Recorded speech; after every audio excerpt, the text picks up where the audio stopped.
But first, I want to get into what he kind of became known for and what he continues to say, which is that the election was entirely fraudulent, that Donald Trump is still the president, not promoted president, but is still the president, and that it was, in words of Donald Trump himself, all a big lie. Do you believe that?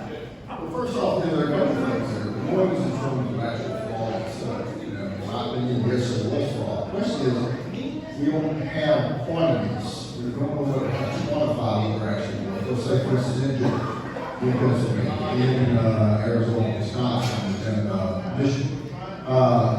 And that's the problem. Not having quantities, you can actually apply that. The other thing that also impacts that is when you have unelected bureaucrats and unelected judges superseding states in terms of how election laws actually apply. The Constitution prescribes state legislatures make election law. You had issues in the last campaign, whether it was because of a multitude of lawsuits that were filed, or because you had unelected bureaucrats simply decide, well, we'll take ballots up until Friday if they're postmarked by Tuesday, or some things of that nature. That, I think, to a lot of folks, begins to mix in with the overall, just what they would see as injustices of the campaign and how the actual election is conducted in terms of votes and so forth. And all that adds up, I think, to a situation where I think a lot of people's,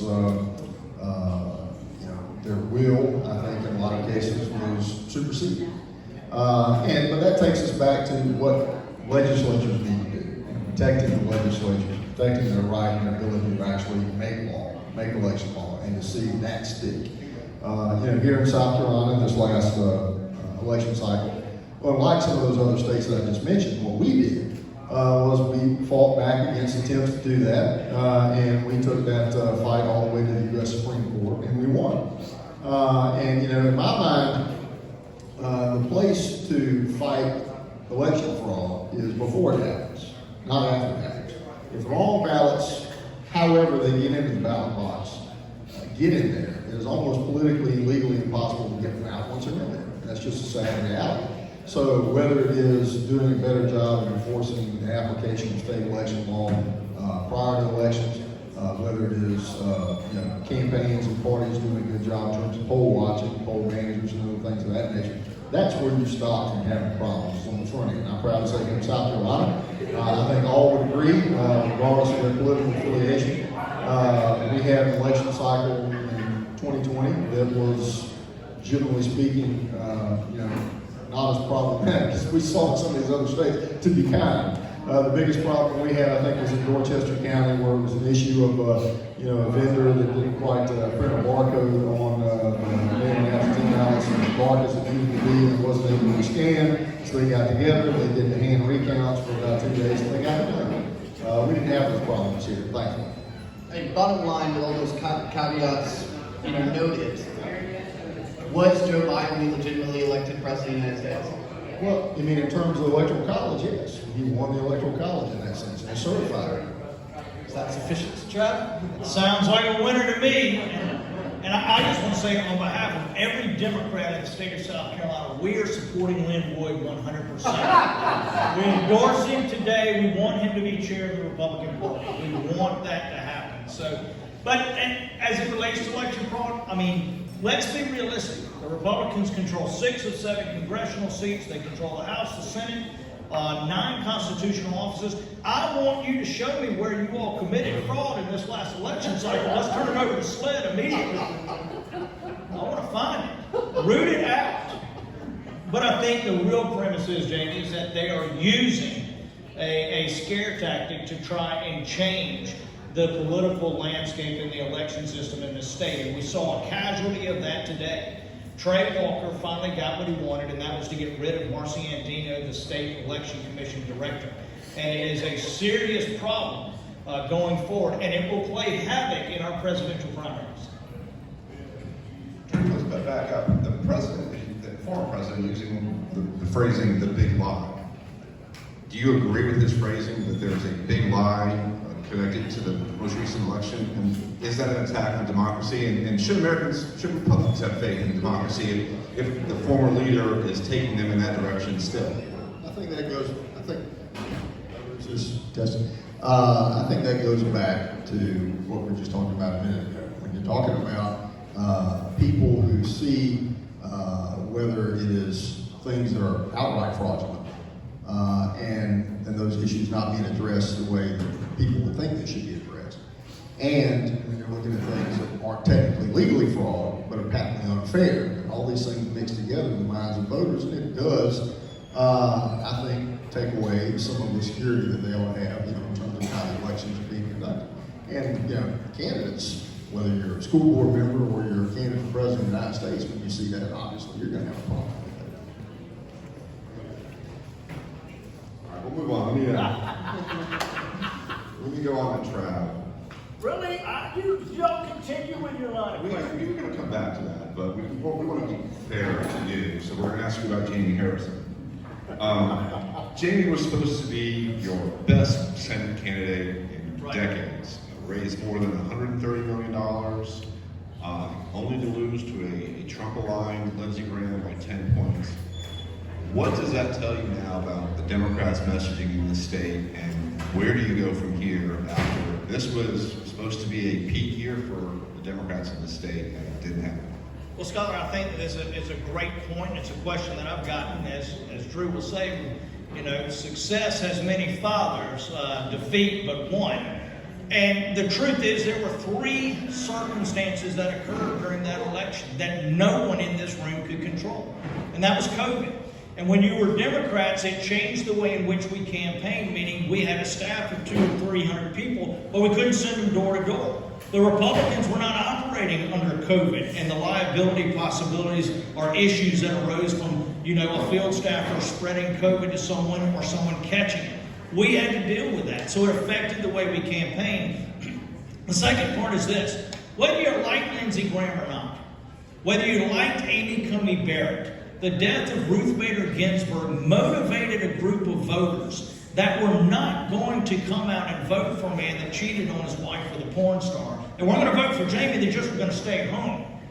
But when Pints came and Lindsey Graham gave a perfect performance in that hearing, and Amy Coney Barrett held up that pack after being grilled for 3.5 or 4 hours, and there was not one note on it, it actually motivated an older group of evangelical voters that saw the culmination of a 40-year fight to overturn Roe v. Wade. And that's further evidenced by the very number one singular issue from the General Assembly. The very first bill was the fetal heartbeat bill. And then the third part was something that Democrats failed to respond to. And that was the narrative that Donald Trump and Lindsey Graham created after the murder of George Floyd, that if you did not elect Republicans, that Black Lives Matter and the groups associated with that movement were going to overrun your suburban neighborhoods and your gated communities. And Democrats failed to respond. And I use Sandy Sin in Charleston as an example of that. Sandy Sin created a video standing on King Street and said, if you don't elect me and you vote for the Democrat, what happened on King Street will happen in your neighborhood. And that's something that Democrats did not successfully combat. So I think that it wasn't about Jamie Harrison. It was more or less the timing that we were in America and the historical perspective of where we were that affected it. But you're exactly right. After spending $130 million, you've got to go back and revamp. And that's something that the staff of the Democratic Party and chairman of the DNC, Harrison, is helping us do. He's just mentioned that it was fear and scare tactics and evangelicals and old people sitting at home terrified. An amalgamation. That put Lindsey Graham back in office. Do you agree with that? And is that, if that's his perception of the Democrats, do you think he's just way off, or is that something that you got to deal with at some point? Well, no, I think the main problem was the Democrats created their own problem with their messaging. I believe that, just in this past election, we saw what we've seen in elections prior to that, whether it was 18, 16, 14, or 12. I mean, on and on over the years, you've seen voters in South Carolina respond to a conservative message from Republican candidates. And when we have candidates who are more successful in getting out a conservative message, we do better at the ballot cards. Back to the last 4 cycles, 16, 18, and 20. 16 was the first time in history that we beat Democrats on straight ticket voting here in South Carolina. It's by 2.5 points. And fast forward 2 years to 2018, we beat them by 8 points. And then this past cycle, we beat them by 17 points statewide. And this was in a cycle with them spending, Jamie, I think, spent at least 130. I don't know all the other soft money, the other money was spent, so let's call it 150. Whatever. The point was, no matter how much money you're spending, at the end of the day, people had to be buying what you're selling. And I think voters in South Carolina have demonstrated that they were not buying what they were selling from a message standpoint. That's the main problem. You can point to circumstances and other things in any given election, but what you're seeing is a culmination of a pattern over multiple election cycles. And to me, that comes back to what the Democrat Party has been selling. Well, I want to respond to that just very quickly. And one is that if you look at the total number of people that voted in the Democratic presidential primary, we were only 46,000 votes shy of surpassing the aggregate number of voters in Iowa, Nevada, and New Hampshire. That is an increase in the participation in our primary, but also, whether Drew wants to sit here and admit it or not, the fact is that Democrats have increased our share of the general election electorate by in between 250 to 600,000 votes. Jamie Harrison still received more votes than any other candidate, Democratic candidate in the history of South Carolina. The fact is that South Carolina is an independent state that trends Republican because sometimes Democrats make mistakes and don't run good campaigns. Since you opened the gate, let me ask you this question. Open it. When does South Carolina move to first in the primary process? Does that have a prayer chance of happening? I'm sorry about to leave. It's not too early anymore. Thanks, Glover. I think that it is right now. We will select or fill the vacancies on the Rules and Bylaws Committee in the fall, and that is the committee that will make the decision as it relates to the process by which our calendar is set. I think it's premature rather to actually speculate on that because I like immature better. Anybody will use that against us, as Drew knows.